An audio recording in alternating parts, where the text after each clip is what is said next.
Αφού έχουμε τη ζύμη έτοιμη, φτιάχνουμε και μερικά φιωγκάκια, τα οποία μπορούμε κάλλιστα να χρησιμοποιήσουμε σε γενέθλια των παιδιών μας, των εγγονών μας, που είναι πολύ ωραία και τους αρέσουν.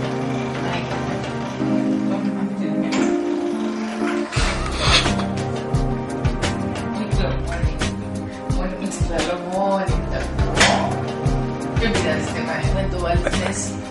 Δεν το βάλεις μέση. Να σου κάνω.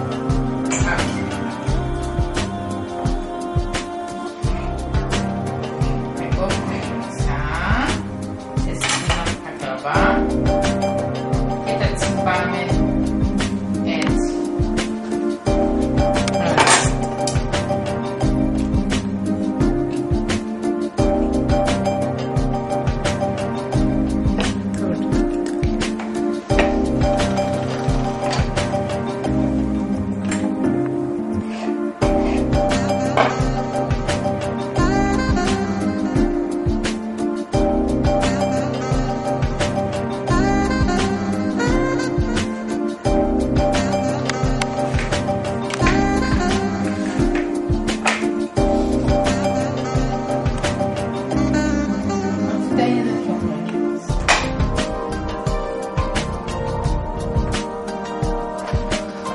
Μάλιστα. Αυτό ήταν. Τώρα να διανύσουμε τα φιωγκάκια. Τώρα αρχίζουμε το διγάνισμα. Χρησιμοποιούμε λάδι, ηλιαντζέλαιο ή φιστικέλαιο, ό,τι προτιμάει κάθε νοικοκυρά. Τα τηγανίζουμε, περιμένουμε να ζεσταθεί το λάδι αρκετά για να πάρουν έναν ωραίο χρώμα ρόδινα. Να κοκκινήσουν.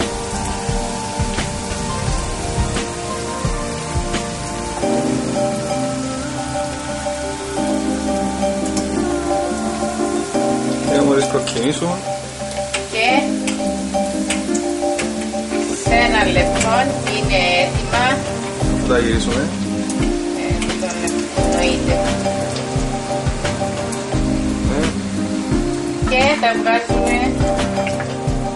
Και τα βάζουμε στο σορόπι να σοροπιαστούν. Τα στραγγίζουμε από το λάδι και μπαίνουν στο σιρόπι.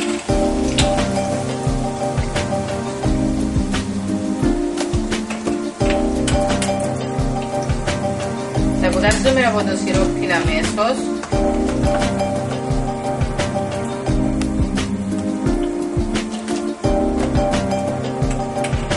Το οποίο σιρόπι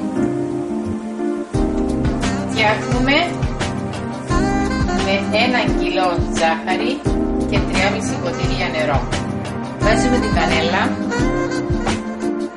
3 ξυλαράκια κανέλα, 4-5 γαρίφαλα, αθώνερο και μισό λεμόνι για να μην. Τώρα τηγανίζουμε τα πουρέκια.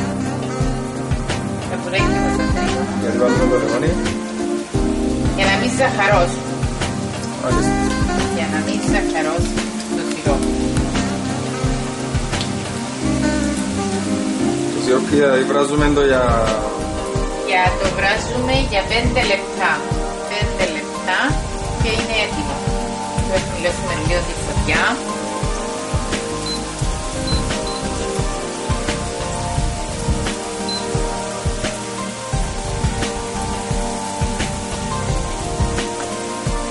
Τώρα συνεχίζουμε με την ίδια διαδικασία. Ναι.